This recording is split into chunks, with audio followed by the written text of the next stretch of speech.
Hello বন্ধুরা, আজ আমি তোমাদের আরও একটা নতুন গল্প শোনাবো, যার নাম হলো ফুটো ঘোড়া। কোনো এক গ্রামে রামু নামের এক গরিব চাষি একলাই থাকতো।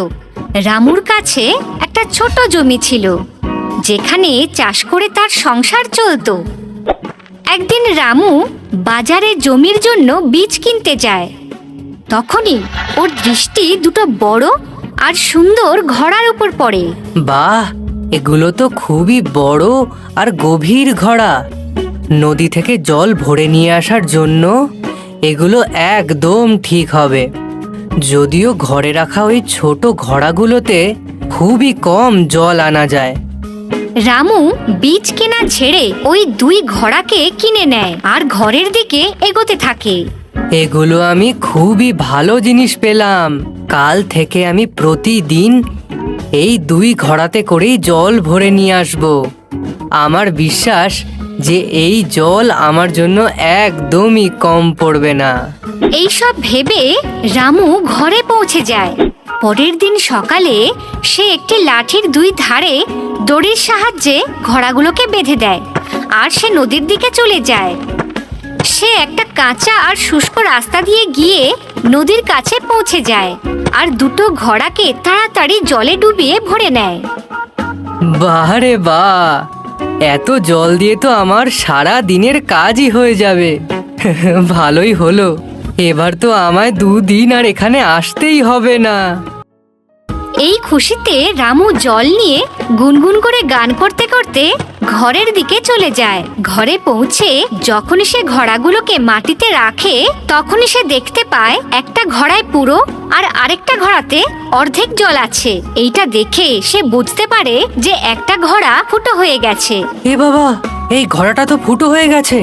ফুটো ঘোড়া দেখে রামু ভাবতে থাকে আর তখনই তার মাথায় এক বুদ্ধি আসে। আরে ফুটো আছে তো কি হয়েছে, আমার কাছে এর জন্য অন্য আরেকটা উপায় আছে। এরপর রামু দুই ঘোড়ার জল মাটির আরেকটা বড় পাত্রে ঢেলে রাখে আর জমিতে কাজ করতে চলে যায়। এই করেই দিন কেটে যাচ্ছিল আর রামু প্রতিদিন দুই ঘোড়া নিয়ে নদীতে যায়। এইটা দেখে ফুটো ঘোড়ার নিজের প্রতি লজ্জা আসে। আমি ফুটো হয়ে গেছি, এটা জানতে পারার পরও প্রভু প্রতিদিন আমায় নিজের সাথে করে নিয়ে নদীতে যায়। আমার একদম ভালো লাগে না। আমি এর পরিশ্রমকে এভাবে ফেলে দিতে পারি না। ফুটো ঘোড়া এসবই ভাবতে থাকে। তখন ভালো ঘোড়া ফুটো ঘোড়াকে বলে, এই, তুমি প্রতিদিন অর্ধেক জল রাস্তাতেই ফেলে দাও, আর আমি দেখো যে পুরো জল প্রতিদিন নদী থেকে ঘরে নিয়ে আসি। তোমার মতো ফেলনা আমি আজ পর্যন্ত কখনো দেখিনি। ভালো ঘোড়ার কথা শুনে ফুটো ঘোড়ার খুবই খারাপ লাগে। পরের দিন সকালে যখন রামু ঘোড়াগুলোকে নিতে আসে, তখন ফুটো ঘোড়া কাঁদতে কাঁদতে ওকে বলে, প্রভু, আমি একটা ফুটো ঘোড়া, সব সময় অর্ধেক জল ফেলে দেই, তবু আপনি প্রতিদিন আমায় সাথে করে নিয়ে যান। দয়া করে আজ আমাকে ঘরেই থাকতে দিন। আমি আপনার পরিশ্রমকে এভাবে আর খারাপ করতে পারবো না।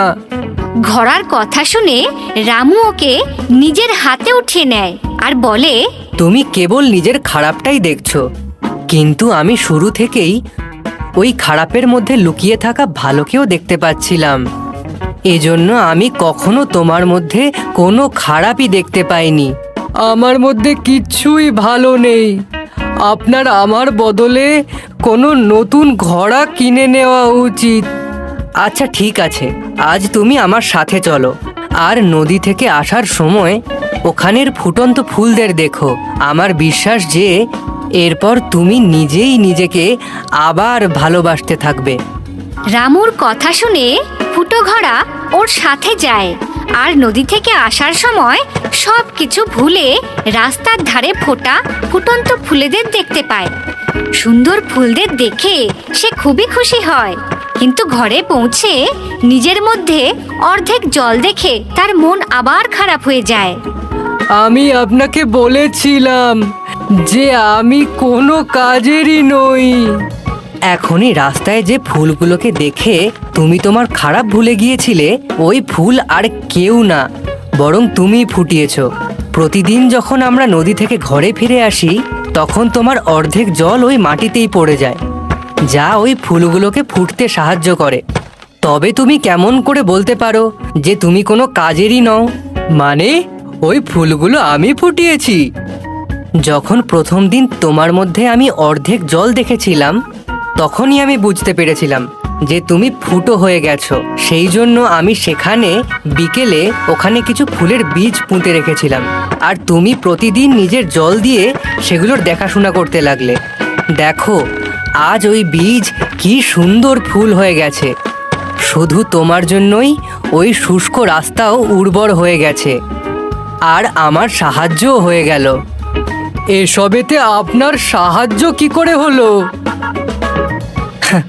আসলে কি হয়েছে, এখন আমি সবজির সাথে সাথে ওই ফুলগুলোকেও বাজারে বেচতে পারছি, যার জন্য আমার কাছে কিছু বেশি টাকাও আসছে।